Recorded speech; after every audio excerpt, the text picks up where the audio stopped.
నమస్కారం. ప్రస్తుతం మనతో పాటు జ్యోతిష్య బ్రహ్మ నవరత్న నిపుణులు, ప్రముఖ ఆధ్యాత్మికవేత్త, ప్రముఖ జ్యోతిష్య వాస్తు పండితులు బ్రహ్మశ్రీ ఉమామహేశ్వరరావు గారు ఉన్నారు. వారితో మాట్లాడిద్దాం.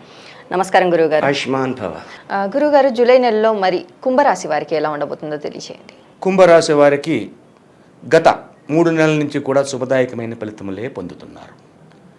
అటువంటి శుభదాయకమైన ఫలితములే ఈ నెలలో కుంభరాశి వారు కూడా పొందుతారు.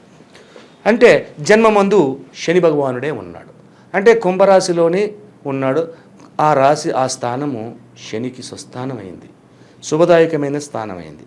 అయితే గొప్ప విషయం ఏంటంటే ఆ శని భగవానుడి మీద ఏ యొక్క గ్రహ దృష్టి లేదు, తనకు తానుగా ఉన్నాడు. అంటే హ్యాపీ, ఏ పని చేసినా విజయవంతంగా పూర్తి చేయగలుగుతారు. ఏ పని ఎవరితోటైనా సరే విజయవంతంగా మాట్లాడగలుగుతారు. వాదనలో నెగ్గుతారు. వాదన అంటే ఎవరు వచ్చారు ఇక్కడ? లాయర్స్ వచ్చారు.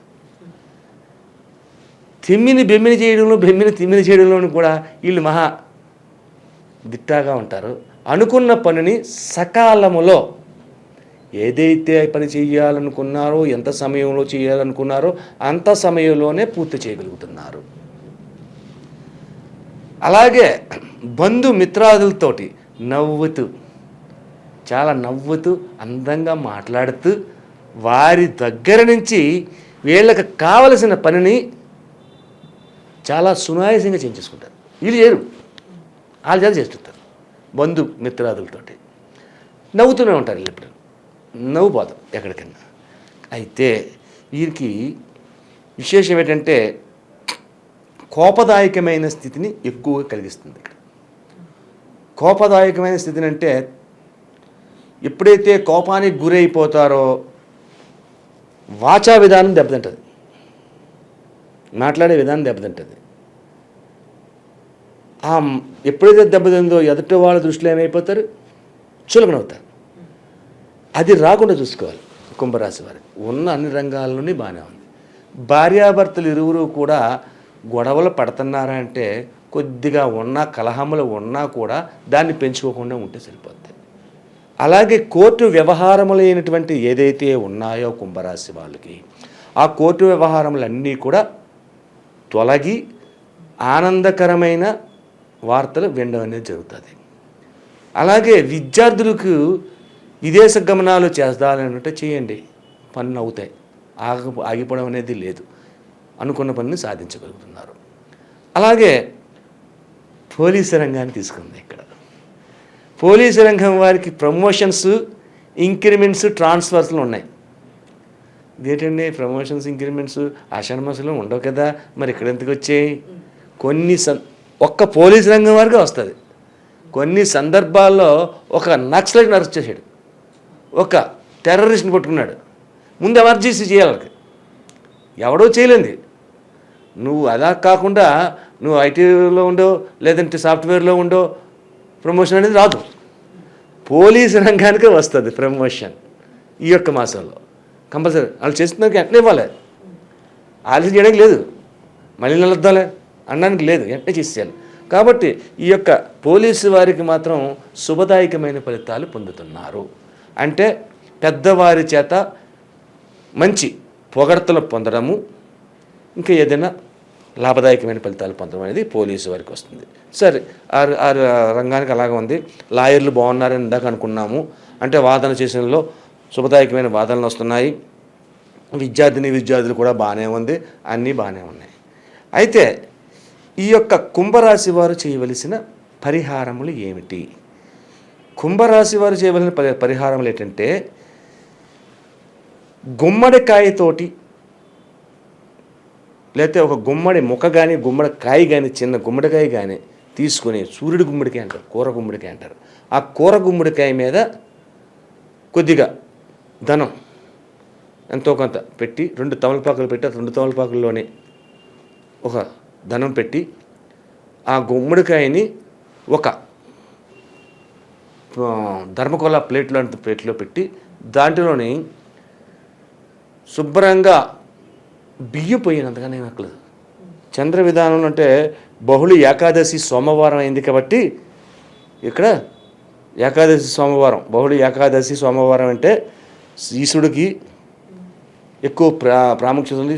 శనివారం నాడు వెళ్తున్నారు కాబట్టి గుడికి, సోమవారం నాడు వెళ్తారు కాబట్టి ఆ యొక్క గుమ్మడికాయని కొంచెం బియ్యం, కొంచెం డబ్బు, 2 అరటికాయలు ఓ బ్రాహ్మడి చేతిలో పెట్టండి. ఫలితాలు ఇంకా ఎక్కువ ఉంటాయి. గుమ్మడికాయ అన్నారు, ఏ గుమ్మడికాయ? సూర్యుడి గుమ్మడికాయ అంటారు, కూర గుమ్మడికాయ, బూడిద గుమ్మడికాయ కాదు, తొనల కింద ఉంటుంది. ఆ గుమ్మడికాయని దానం ఇవ్వాలి. అలాగా ఈశ్వరతత్వం, శివతత్వాన్ని తీసుకొని చేసుకుంటే శుభదాయకమైన ఫలితాలు ఇంకను పొందగలుగుతారు. కోపతాపములు తగ్గాలి అంటే గుమ్మడికాయ, అరటికాయలు, కొంచెం బియ్యం, ఇంకా వీలైతే 4 ఎండుమిరకాయలు, స్వయం పాకం అంటారు. స్వయం పాకంలో గుమ్మడికాయ ఉంటుంది. దానివల్ల శుభదాయకమైన ఫలితాలు పొందుతారు. ఈ మాసంలో 4 సోమవారాలు వస్తాయి. ఈ మాసం నుంచి ఆ సోమవారం నాడు అభిషేకాన్ని చేయించండి. శుభదాయకమైన ఫలితాలు ఇంకను పొందుతారు. వీరికి ఆరోగ్య సమస్యలు వచ్చే అవకాశం ఉంది? ఆరోగ్య సమస్యలు అన్నది కుంభరాశి వారికి ఆరోగ్య సమస్యలు అనేది ఏదీ లేదు. అనుకున్నది సాధించాలి, శోధించాలి, ప్రతి వారి చేత మన్నలను పొందాలి అనే ఆలోచన ఉన్నవారికి ఆరోగ్య సమస్యలు అనేది ఏదీ రాదు. అంటే పట్టుదల పెంచుకుంటున్నారు. పట్టుదల పెంచుకుని ఆదాయ వ్యవహారాలను పెంపొందించాలి అనే ఆలోచన ఉంటుంది. వీళ్ళకి ఆదాయ వనరులను పెంచాలి, పెరుగుద్ది. చేసే విధానం అలాగే ఉంది. అంటే వాక్ ఉంది కాబట్టి, ఈ వాక్ ఉన్నందువల్ల ఉంది. కానీ కోపతాపాలు రాకుండా మళ్ళీ చూసుకుని ఎదరికి వెళ్ళిపోతే ఇంకా శుభదాయకమైన ఫలితాలు పొందడానికి అవకాశాలు ఎక్కువ ఉంటాయి. ముఖ్యంగా చెప్పుకోవాలి అంటే ఏ యొక్క గ్రహ దృష్టి ఈ కుంభరాశి మీద లేదు కాబట్టి దూర ప్రయాణాలు చేసి అక్కడ ఏదైనా వ్యాపారం గురించి ఆలోచన చేస్తే ఆ ఊరిలో దూర ప్రయాణంలో అక్కడ సక్సెస్ పొందడానికి అవకాశం ఉంది. అంటే ఆగస్ట్, సెప్టెంబర్, అక్టోబర్ ఈ నెలల్లో అక్కడ ఉండే పరిస్థితి కూడా ఈ కుంభరాశి వారికి వస్తుంది. అలాగే బంధుమిత్రాదుల వల్ల పనులు చేయించుకుంటున్నారు, చెప్పానన్నాను. అలాగే వారితో కూడా సహాయ సహకారాలని కూడా పొందగలుగుతున్నారు కుంభరాశి వారు. ఎందుకంటే ఏ గ్రహ దృష్టి లేదు ఇక్కడ. ఉన్నది స్వస్థానమైన కుంభంలో పూర్ణ కుంభం అంటారు. కుంభం అంటే పూర్ణ కుంభం, ఒక కుండ, నీళ్లు పోసిన కుండ, అక్కడే ఉన్నాడు శని భగవానుడు. శుభదాయకమైన స్థితి కలిగి కాబట్టి ఈ కుంభరాశి వారికి అనుకున్న పనులు అనుకున్న విధంగా చాలా సునాయాసంగా చేయడం అనేది జరుగుతుంది. మరి వీరికి కుటుంబ పరంగా ఎలా ఉండబోతుంది అంటారు? కుటుంబ పరంగా కొద్దిగా ఇబ్బంది కలిగిందంటే ఏంటంటే ఈ కుంభరాశి వారు మాట్లాడే మాటల్లోని కోపతాపాలకు గురైపోయి మాట్లాడతారు అనుకున్నాం కదా. ఆ కోపతాపాలు మాట్లాడినప్పుడు వీళ్ళు ఇలాగే చేస్తారు, ఎప్పుడు మాట్లాడాను అని కొంచెం చిరాకులు పడతారండి. కుటుంబ సభ్యులు అన్నవాళ్ళు అప్పటికప్పుడు చిరాకు పడినా, అప్పటికప్పుడు కొంచెం తిట్టినా తర్వాత మళ్ళీ శ్రేయస్సే కోరుకుంటారు. అంతేగాని అలాగే ఇలాగైపోవాలని చెప్పేసి అమనర్థాలు ఉండవు. కాబట్టి కుటుంబ పరంగా కూడా కొద్ది కోపానికి గురైనందువల్ల కొంచెం ఇబ్బంది వస్తుంది, కానీ అంతగా నష్టదాయకమేమీ కాదు. కుంభరాశి వారికి బాగుంది. అనుకున్న పనులు చేయగలుగుతారు, సాధించగలుగుతారు. చెప్పింది చెప్పిన సమయానికి చేయగలుగుతున్నారు. ఎప్పుడో కాదు, చెప్పిన సమయానికి చేయగలుగుతున్నారు. అది కుంభరాశి వారి యొక్క పూర్ణ ఫలితం. అలాగే గురువుగారు, కుంభరాశి వారికి మరి జూలై నెలలో ఎలా ఉండబోతుంది, అలాగే వారు పాటించాల్సిన పరిహారాలు ఏంటి అనేసి కూడా చాలా చక్కగా వివరించారు. ధన్యవాదం. ఆయుష్మాన్ భవ. మా యూట్యూబ్ని మీరు అందరూ శ్రద్ధగా చూస్తున్నారు. అలాగే మీ దగ్గర నుంచి మాకు చాలా కాల్స్ వస్తున్నాయి, ఆనందదాయకంగానే ఉన్నది. కానీ ఒక చిన్న విషయాన్ని మీకు తెలియపరచాలి. ఏమిటి అంటే మనం చెబుతున్నది తిథి వార నక్షత్ర యోగ కరణములతో పాటు గ్రహ సంచారమును చూసుకుంటూ గోచార ఫలితాన్ని మాత్రమే చెబుతున్నాం. అంటే వెంకటేశ్వరరావు అనే పేరు వాళ్ళు ఉన్నారు. వెంకటేశ్వరరావు ఎంతమంది ఉన్నారు? కొన్ని కోట్ల మంది ఉన్నారు. అందరికీ ఒకటే ఫలితం రాదు. అలాగే ట్విన్స్ పుట్టారు, రాముడు లక్ష్మణుని పేరు పెట్టారు. వాళ్ళిద్దరి జాతకం ఒక రకంగా ఉండదు, రకరకాలుగా మారిపోద్ది. అలాగే మనం చెప్తున్నది గోచార ఫలితంలో చెప్తున్నాం కాబట్టి 100% మీ జాతకం కాదు. మీకు కొన్ని పాయింట్స్ మాత్రమే కలుస్తుంటాయి. ఒక 50%, 60% కూడా కలవచ్చు. ఉన్నదంతా కరెక్ట్గా మీకు అనువదించడం జరగదు. కాబట్టి ఇది తెలుసుకోవాలంటే మన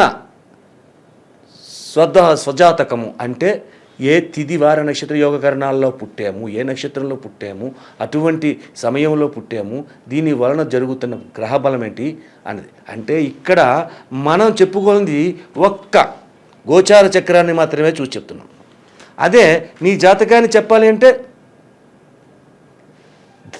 రాశి చక్రం చూడాలి, భావచక్రం చూడాలి, నవాంశ చక్రం చూడాలి, ఇంకా చాలా చక్రాలు ఉంటాయి. ఎన్నట్లకంటే ముఖ్యమైనది ఈ 3 చక్రాలు మేము చూసి చెప్తాం. చూసినందువల్ల మీకు 100% వస్తుంది.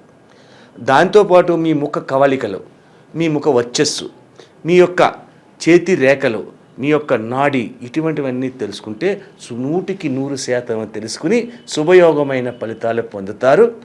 అదృష్ట రంగులు, అదృష్ట రత్నాలు, అదృష్ట యోగాలు, అదృష్ట వారాలు, అదృష్ట నక్షత్రాలు, కీడు చేసే నక్షత్రాలు, ఇవన్నీ కూడా మీ యొక్క జాతకానికి వస్తాయి. కాబట్టి ఎవరైనా జాతకాన్ని తెలుసుకోవాలంటే జ్యోతిష్యుని దగ్గరికి వెళ్ళి తెలుసుకుంటే మీకు 100% పొందుతారు. నమస్తే.